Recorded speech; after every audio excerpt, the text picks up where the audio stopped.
ليك نبي ليك والله حلو ليك لا نمسح اسماء لا نمسح اسماء انا معلق عند البريد ليك الشرطة العالم كل هذا في غاية العالم ممكن تصحك لا احساس والله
A menos que lo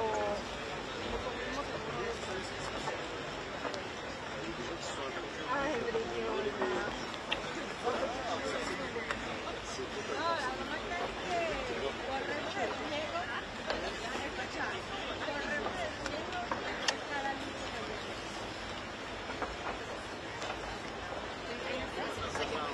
Está cerrado. Oye, pero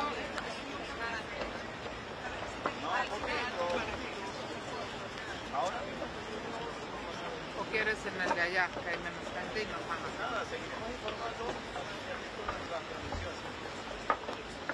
Éxito. Gracias, espera.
C'est quoi ce cadenas?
First of all, déjà, ça c'est le musée du Louvre. This is the Louvre Museum. I'm talking in the center of the Louvre Museum.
Good afternoon, everyone. Shalom. I'm Shosh Bedrosian, spokeswoman for the National Public Diplomacy Directorate here in the Prime Minister's office. I will take a few questions after a couple of very brief points to share with you. Please put your questions in the chat of this Zoom with your name and your outlet. It is Sunday, October 19th, and today is the 744th day Hamas has continued to hold on to our hostages inside of the Gaza Strip. It has been 6 days since the return of our 20 living hostages. Recording Some of in their stories progress. are now emerging, accounts that are harrowing, deeply disturbing, and impossible to ignore. Let me share with you some of this testimony shared with the Prime Minister by these hostages. Survivors describe being locked in cages for nearly 2 years, held alongside corpses, fed only spoonfuls of rice, kept in near total isolation. Many suffered untreated injuries, beatings, malnourishment, with some even losing up to 40% of their body weight. Arms and legs bound for extended periods of time. These are not exaggerations. They are the lived experiences of our hostages. As Prime Minister Netanyahu has said, the horrors inflicted by Hamas prove that we have not moved beyond the barbarism of the past. He has called Hamas monsters, and the testimony of our returned hostages tragically affirms this. Hamas's beliefs, methods, and its goals are the annihilation of the State of Israel and its citizens and its supporters. This is why the framework makes very, very clear that Hamas can have no future in running the Gaza Strip. I want to just show some video on the screen behind me. You'll probably notice that there is silence of the ceasefire now and the free Gaza voices across the world. They are silent as the ceasefire continues into the second week. The people of Gaza find themselves captives, as like our hostages, to Hamas itself. In recent days, pay attention to the credible reports and video evidence of Hamas executing civilians in Gaza, men with their hands tied, blindfolded, and shot in public in the back of the head. These are not actions of a resistance, very clearly so. They are the acts of a terror regime enforcing absolute control for those who do not comply with their Islamist jihadi beliefs. The international community must recognize what we are dealing with here, a violent jihadist organization that not only targets Israelis, but terrorizes its own people. Just take a look at all of this on the screen behind me, beating people with a circle of people surrounding them in a city right here. Now, the government released this video of armed masked men dragging Gazans and then beating them. We want to know where the outrage is and why this has not made headlines across the world. Where are the UN resolutions that demanded an end to the violence and the emergency sessions calling for Hamas to end its reign of terror? The silence speaks louder than words here. Today, the IDF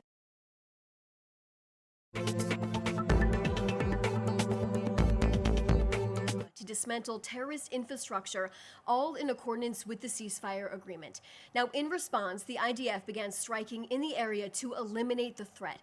Just before I came on here, we actually released a statement following Hamas's violation of the ceasefire that the Prime Minister held a consultation with the Defense Minister and the heads of the security establishment and instructed them to act forcefully against terrorist targets inside of the Gaza Strip.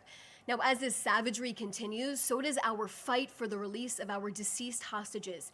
The 72-hour window, which Hamas agreed to under President Trump's plan that we're currently in, has expired, where the terror group was supposed to release all of our hostages at one time. It has expired by a week now. Now, just this morning, the Prime Minister demanded the release of all 16 of our hostages' remains that are in Gaza still. Over the weekends, Hamas released the bodies of 3 of our deceased hostages. Eliyahu Margalit, who was feeding his beloved horses on Kibbutz Nir Oz on the morning of October 7th, when he was murdered and his body was kidnapped into Gaza.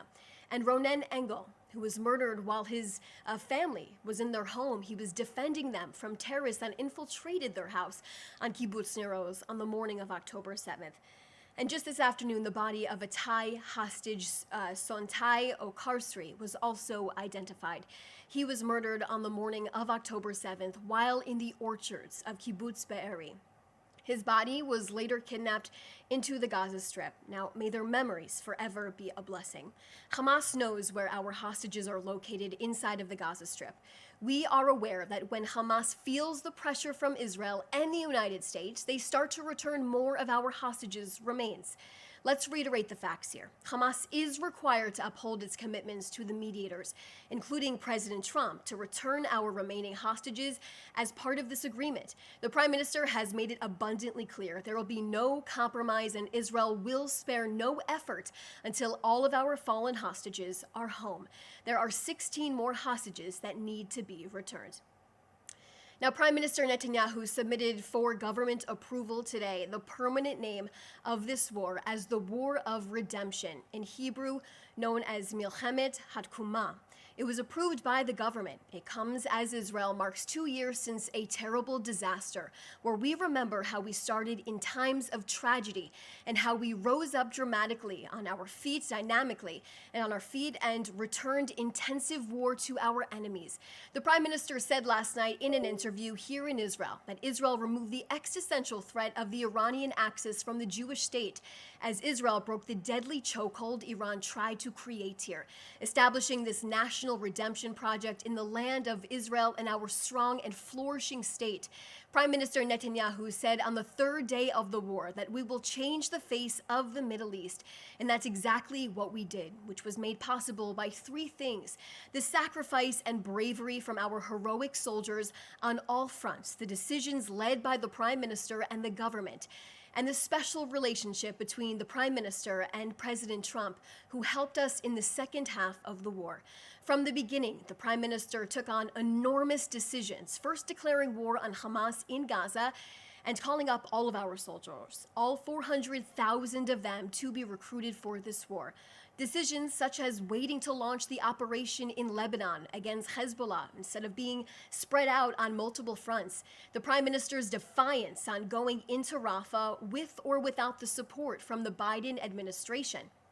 And taking out the heads of Iran's axis like Sinwar and Nasrallah, the Beeper operation in Lebanon, and the historic operation against Iran's nuclear program in direct coordination with President Trump. The Prime Minister says this is a war of redemption of our people as a direct continuation of the War of Independence. I'll take a few questions right now.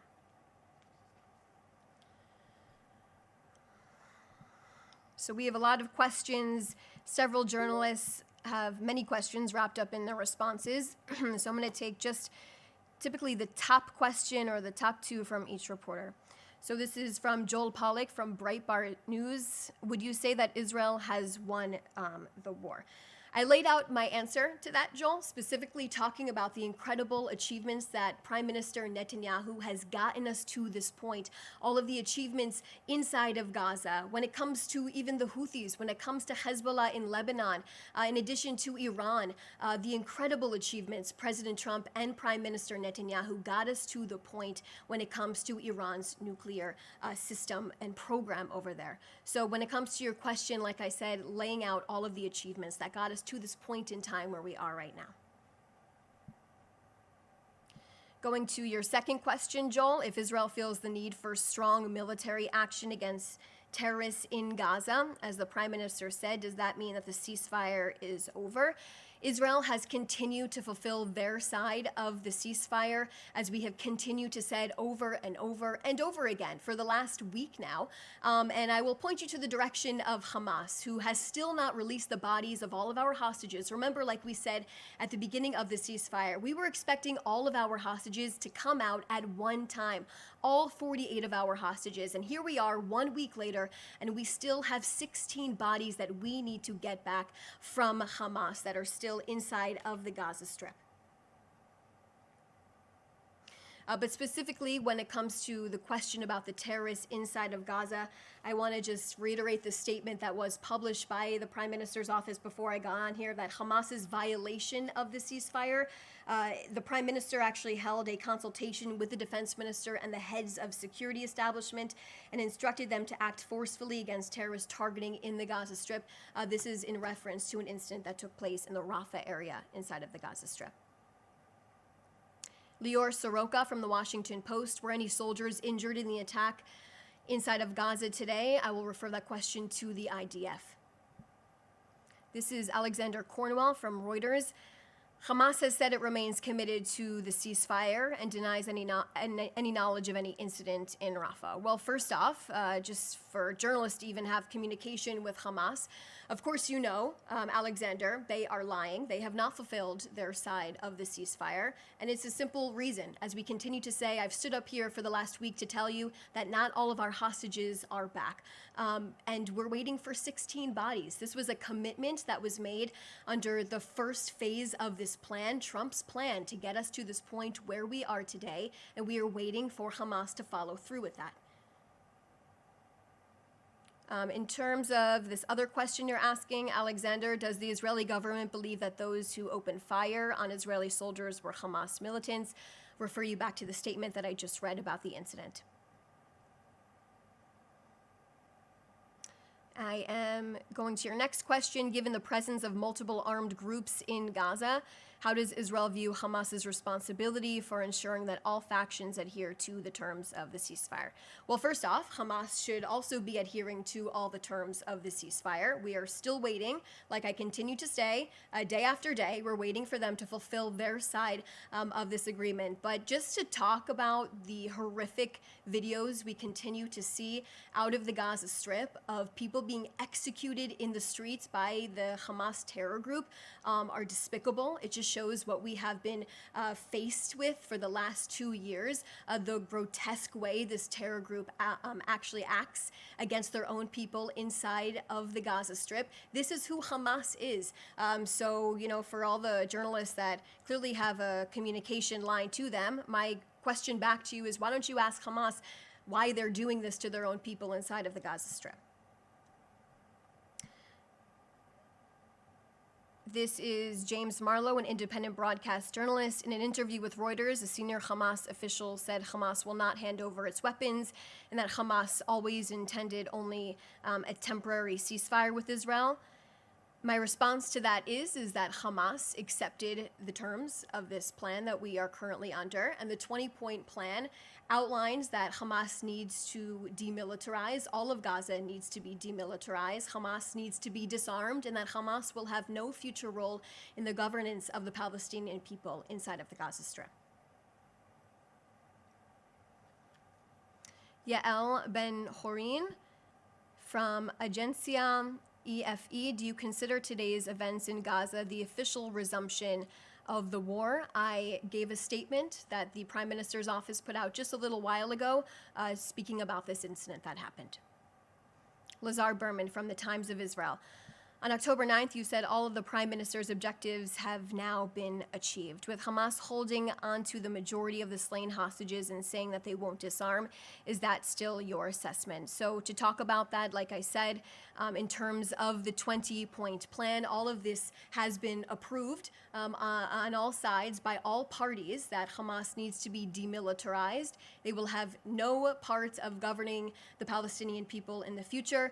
But like I continue to say, we are waiting for Hamas to fulfill their side of this ceasefire agreement to release all of our hostages that are still in captivity at this point in time, which is 16 bodies. And I outlined earlier in this briefing what our 20 living hostages have been able to convey about their experiences in captivity. I want all journalists to really understand those stories and understand really what our hostages went through and how horrific this terror group is, that is clearly holding their own people captive inside of the Gaza Strip.